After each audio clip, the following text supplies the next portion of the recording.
La situation se simplifie toutefois grandement en présence de fonctions convexes. Comme dans ce cas, tout point où le gradient de la fonction s'annule est un minimum global. Une fonction f de x est convexe si pour toute paire de points appartenant au domaine de la fonction, la valeur de la fonction en une combinaison convexe de ces points, donnée par alpha x plus 1 moins alpha y, avec alpha un scalaire entre 0 et 1, est inférieure à la combinaison convexe des valeurs f de x et f de y pour le même alpha. Autrement dit, f de alpha x plus 1 moins alpha y est inférieur ou égal à alpha f de x plus 1 moins alpha f de y. Une fonction f de x est strictement convexe si elle est convexe, mais l'inégalité précédente tient de manière stricte. Nous dirons également que f de x est concave si l'opposé de f de x est convexe.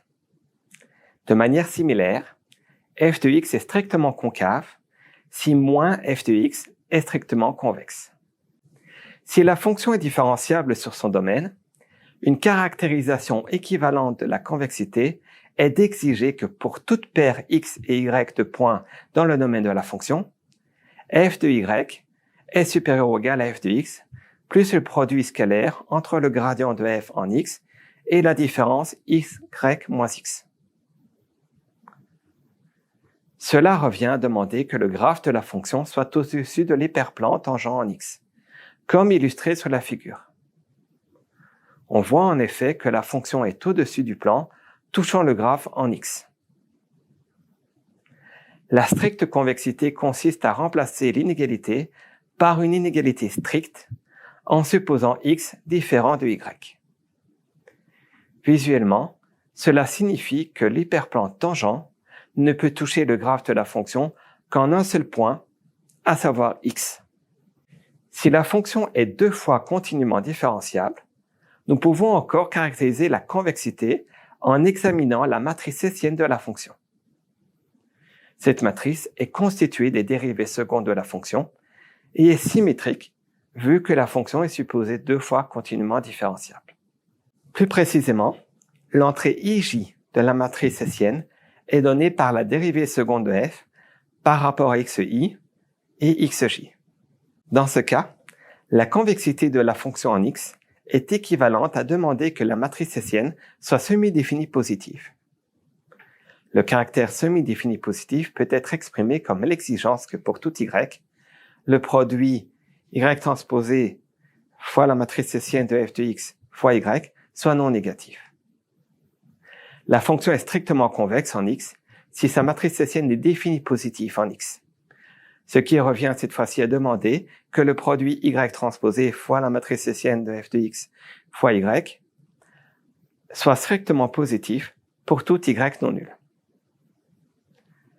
Une fonction est convexe, respectivement strictement convexe, si elle est convexe, respectivement strictement convexe, en tout point de son domaine.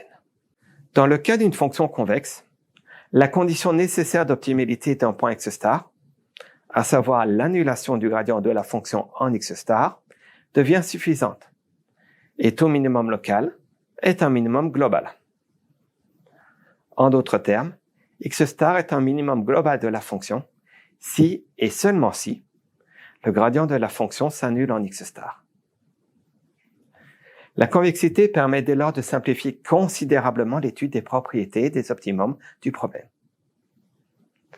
Sans la convexité, un point x star où le gradient de la fonction s'annule peut correspondre à un minimum local, à un maximum local, ou encore à un point cell. Mais si nous regardons la réalité environnante, celle-ci est souvent non convexe, globalement. Mais, localement, elle est convexe. Par conséquent, il est difficile de garantir que nous pourrons trouver un minimum global de la fonction, mais il est raisonnable d'espérer trouver un minimum local.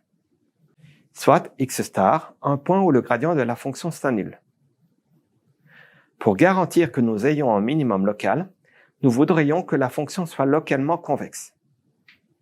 En supposant la fonction deux fois continuellement différenciable, nous en tirons la condition nécessaire énonçant que si x star est un minimum local, la matrice hessienne de f en x star est semi-définie positive. Une condition suffisante consiste à exiger que la matrice hessienne de f en x star soit définie positive. Dans ce cas, x star est un minimum local, étant donné que la fonction est strictement convexe en x star, tel qu'illustré dans le graphe de droite. Hélas, nous ne pouvons pas tirer de conditions à la fois nécessaires et suffisantes. En effet, il est possible de trouver un point x star où le gradient de la fonction s'annule et la matrice hessienne en ce point est semi-définie positive, sans qu'il soit possible d'exclure ou de garantir qu'il s'agisse d'un minimum local. Pour faire simple, travaillons avec des fonctions à une variable.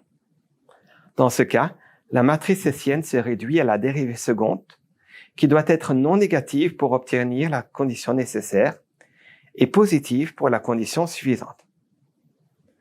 Si nous prenons la fonction x carré, les dérivées première et seconde s'annulent en 0, qui est le minimum global de la fonction. Mais considérons à présent la fonction valant x4, si x est négatif, et moins x4, sinon. À nouveau, les dérivées première et seconde s'annulent en 0. Mais, comme illustré sur la figure, il ne s'agit plus d'un minimum, ni d'un maximum de la fonction. C'est un point celle. En l'absence de convexité, nous devrons demeurer très vigilants sur les propriétés des solutions trouvées. D'autant que les algorithmes que nous allons considérer ne garantissent habituellement la convergence que vers des solutions satisfaisant les conditions de criticalité au premier ordre.